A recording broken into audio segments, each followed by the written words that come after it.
What is up there everyone, it's the guy with no gamer tag here, and today I wanted to talk about one of the most heated discussions about the Battlefield 1 open beta, and that being whether the tanks are actually overpowered or not. Now, although I've been on the fence in this discussion, I will admit that with all the evidence that's been presented towards this topic, I am actually leaning more towards the general consensus that some of the tanks might need some changes. Those changes mainly being directed towards the light tank, because although it definitely does feel fun, it's definitely fun to be able to go in and absolutely dominate with this vehicle, I do admit it does seem a bit suspicious that a lot of people are able to do very well in these tanks. I've had a fair few flawless rounds myself. I've seen people that consecutively go 40 plus kills with 0 to maybe 2 deaths in matches just using tanks all game, and it definitely does lead me to suspect that this tank maybe needs some changes. And I will admit it definitely feels a lot easier than tanks in previous Battlefields, especially Battlefield 3 and 4.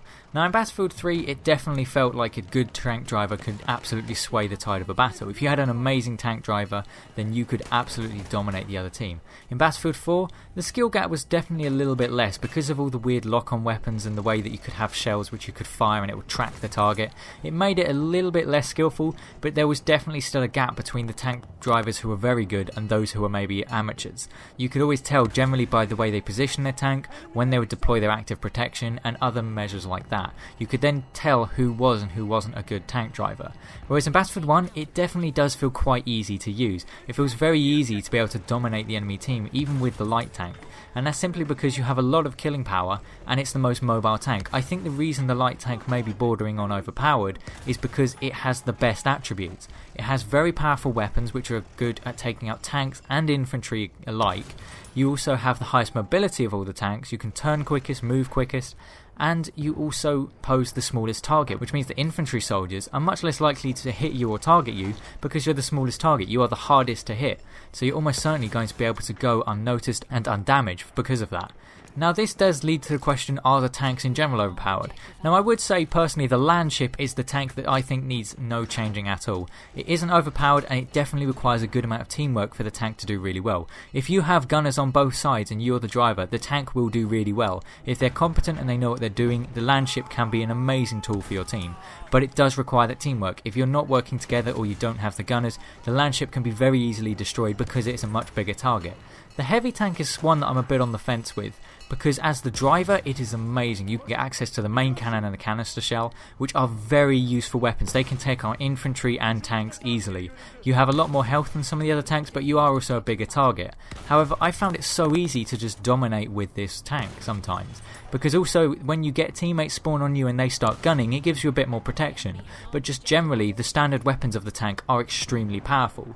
I would say that maybe this tank isn't quite on the line of being overpowered, simply because it does pose a very big target for the enemies to attack, and also it moves very slowly. It is incredibly slow to turn around with this tank, so it's extremely easy for enemies to just evade you because they can just run circles around you. Whereas the light tank, it's definitely very easy for it to evade people. You can quickly peek out of rocks, take a shot and then peek back. It's very easy for the tank to actually maneuver and get out of situations where it's at a disadvantage. I think that perhaps it does need changing because it definitely has the best attributes of all the tanks. It has very powerful weapons and it has the best mobility. There is almost no disadvantage to this tank other than the fact that it may have slightly lower health than the other tanks. Now I feel that there are multiple ways that DICE could possibly go about maybe changing this tank to bring it in line with the other tanks and make it less of a force to be reckoned with. Now of course I like tanks being scary. I like walking around a corner and when you find a tank it scares you because it's a very powerful weapon. In my opinion tanks need to be like that, because otherwise it would be like Battlefield 4 where it just feels like anyone can destroy a tank. Unless you're a medic you can just absolutely go in and destroy the tanks. Whereas in Battlefield 1 it feels like you really have to work together to take them out. I think one of the methods that might be good for nerfing the light tank is possibly just reducing its weapons effectiveness. Firstly, the main shot should maybe do a bit less damage to other tanks. Of course, a light tank on light tank, they should take each other out relatively quickly. Depending on the two drivers' skills, that should determine who wins the firefight. The canister shell, although it's so much fun to use and it can actually shred through infantry, it possibly does need a nerf because it is extremely powerful and it does allow you to go on massive kill streaks with this tank. It may also be worth actually decreasing some of the movement of this tank, either the actual speed that the tank moves or the speed that the turret rotates. I think maybe keep the movement speed as it is, because it is a light tank, it should move faster than a heavier tank, but perhaps decrease the speed the turret can move. because if you're in a land ship and you want to turn around, it takes quite a while, and you do have, although the gunners can spin within 180 degrees, it does take a while to turn the tank the whole way around, and the same is said for the heavy tank. If you've got a target that has gone round you, it will take ages for you to actually turn around to actually face them again, so you can hopefully take them out. Whereas the light tank, you can just drive past them and then spin the turret round. I think maybe if they decrease the speed that the turret moves, that could also be a way to nerf the effectiveness of this tank, but still keep it so that it's a very useful tank. You can still evade enemies, but it makes it a bit less hard for you to just dominate the heavier tanks because you have so much more mobility. And perhaps also with the tank's health, maybe make it so that it's a little bit easier for perhaps an assault player to destroy this tank, because currently to destroy a light tank it appears that you need to use both of your anti-tank grenades and most of your dynamite to actually destroy a light tank. That is a really excessive amount of explosives you need to use. You actually have to drain all of your explosives as an assault player just to take out a light tank.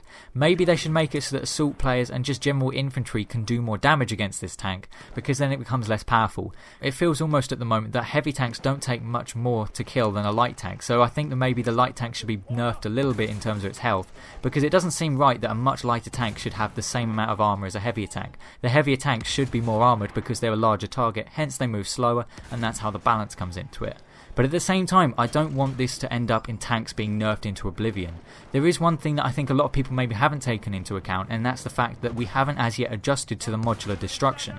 Of course, tanks all have their own weak spots. You can disable tracks, you can disable engines, and I'm pretty sure most of the player base doesn't actually know where the weak spots are in tanks. I personally don't know. I've played almost every day of the beta, but I still don't know exactly where all the weak spots are on the tanks. I can't repeatedly hit them to actually find out where they are. So that's something we're all going to have to adjust to. We're going to have to learn these weak spots, and it's definitely going to change the meta of the game once people have learnt these, because then they'll know the weak spots of the tanks and where they need to aim their fire. And that's why I don't want the tanks to be nerfed too hard, because once everyone's found that out, that will massively decrease the effectiveness of tanks. So if the tanks are nerfed too much, it'll make them almost completely useless because everyone will destroy them instantly. I like the fact that tanks are powerful and that they do have a presence on the battlefield, but I do admit, with the evidence I've seen, it possibly leads to the fact that they may need a nerf. They're very fun to play and they add an interesting dynamic to the game, but perhaps the light tank is a little bit out of line. But I do hope you've enjoyed the video. This has been the guy from the Gamertag, and I'll see you on another video. Good news, lads. We've taken the objective.